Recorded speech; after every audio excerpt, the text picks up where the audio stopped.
Okay, so welcome to my second tutorial. This is going to be an intermediate tutting tutorial where I go over a lot more in depth of the different transitions, and then I also teach a combo at the end. I wanted to clarify before I start into this though that the 3 tutorials that I'm making, they're not just going to be you watch each tutorial and then you know how to tut, right? There should be large gaps in between each of the tutorials that you're watching where you're actually practicing and watching other videos and learning on your own. My videos are going to be, well, fairly short and just a big overview, kind of generalization. So you're not going to be able to just watch all 3 of my videos and then expect to be able to just start freestyle tutting on your own. But let's get into the transitions. Okay, so in the last tutorial, I talked briefly about hinges. Or at least I mentioned it before. And so in this tutorial, I'm going to be going over hinges, crumbling, and more into tracing. And in the first tutorial I did, I went into tracing a lot, basically because once you start tutting, right, whenever you come up with a shape or anything, you can always trace to make into something different, right? So what I mean by that is, like, if I'm stuck in a weird angle that I've never done before, or something, right, and then I don't know what to do, I can always trace out of it.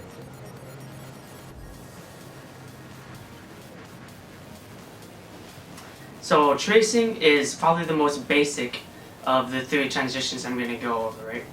So I've already talked about it in the first one, so I won't go too much into it this time.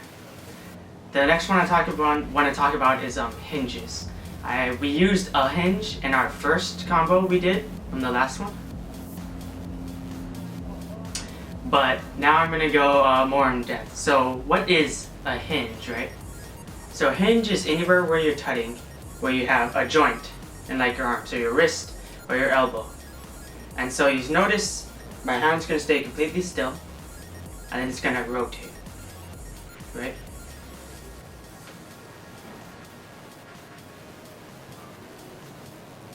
So that's what a hinge is. It's when you have an isolated point in your arm, and then you use one of your the joints in your arm to make it look like kind of a gear or a hinge or something, right? So boom.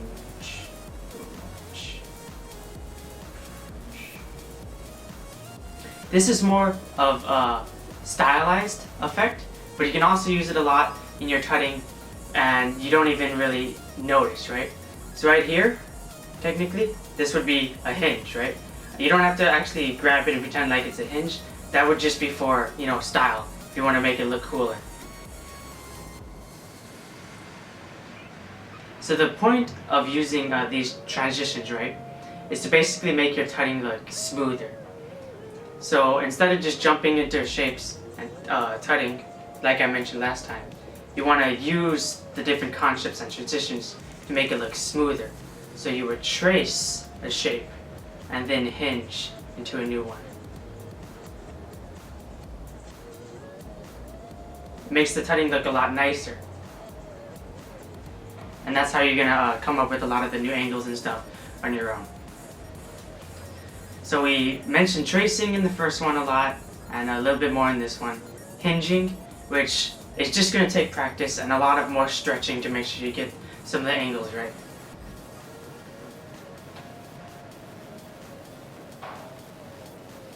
And then the last one is crumbling.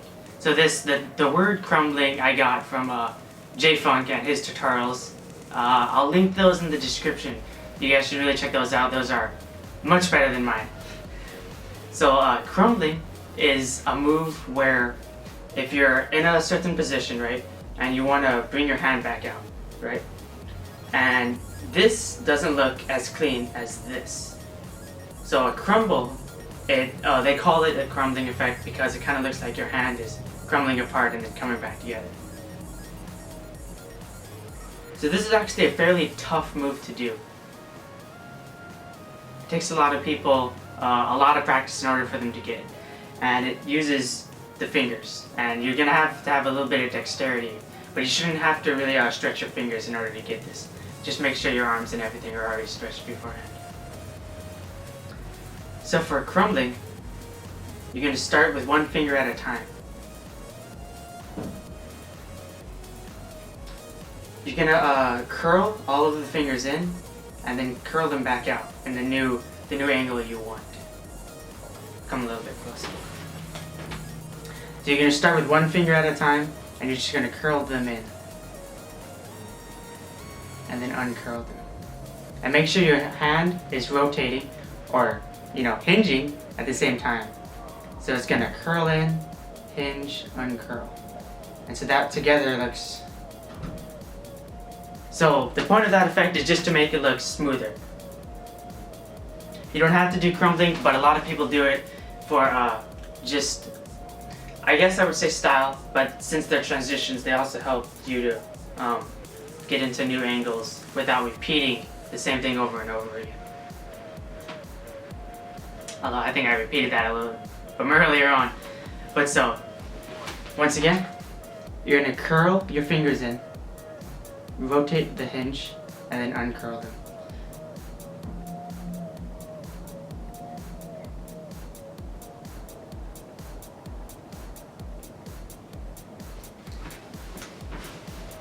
I'm sorry if this tutorial is going a little bit fast.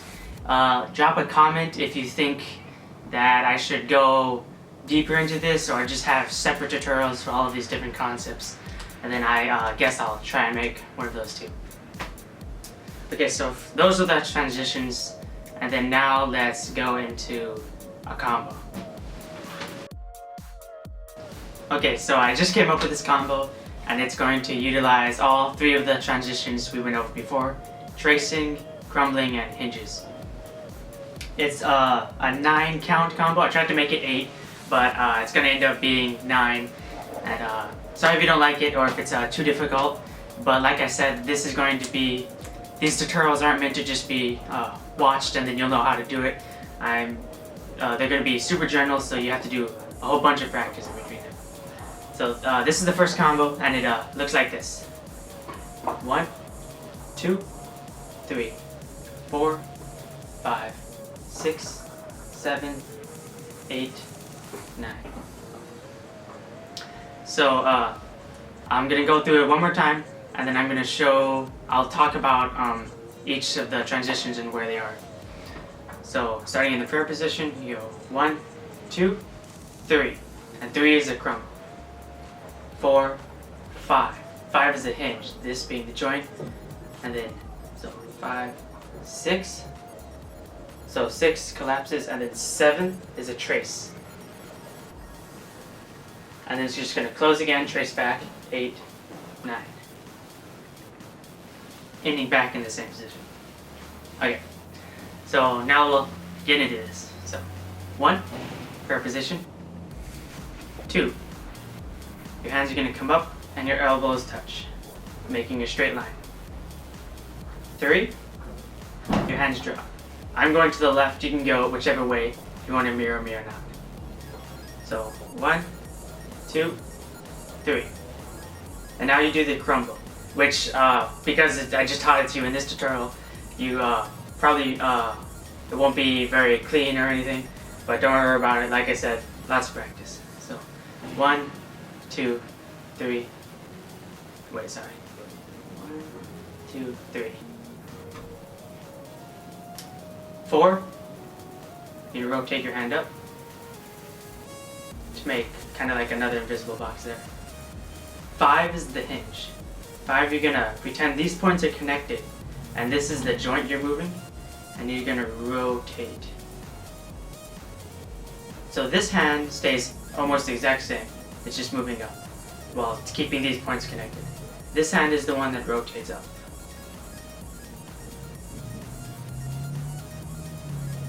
And then while you're doing this, again, your angles might not be super straight or anything, but if you're doing this in front of a mirror, that'd be amazing. Actually, you're watching the video, so you won't be in front of a mirror. But later on when you practice, try to go in front of a mirror and see if your arms are straight and everything, because that's what tutting should be, right?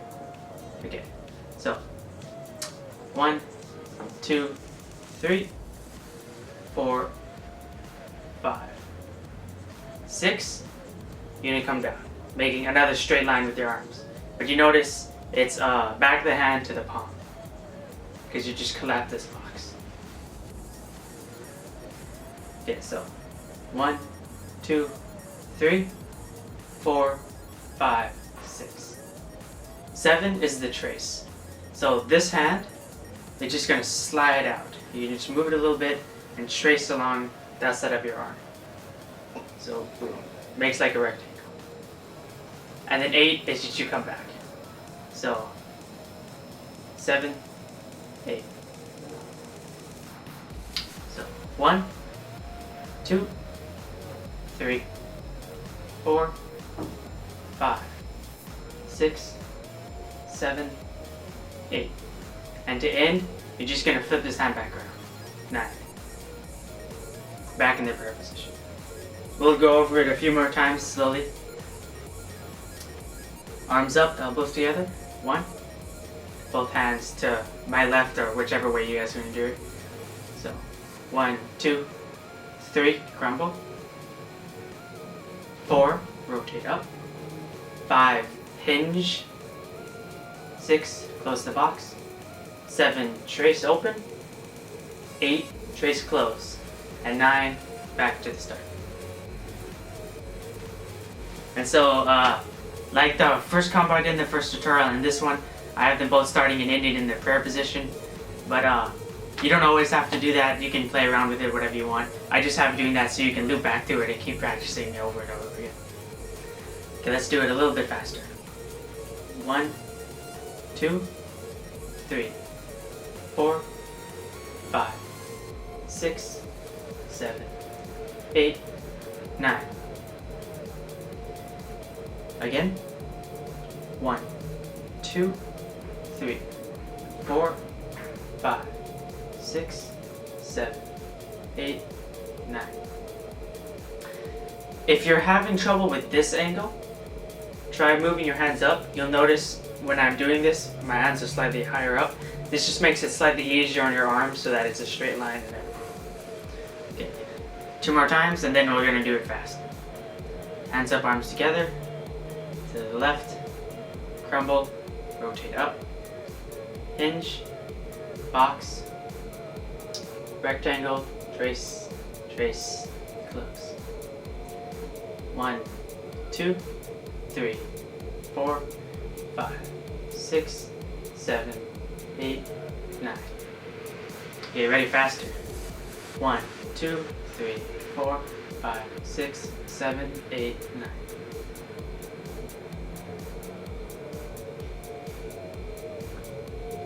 Okay, that's my tutorial. Hopefully the advanced one will be up in a week or so.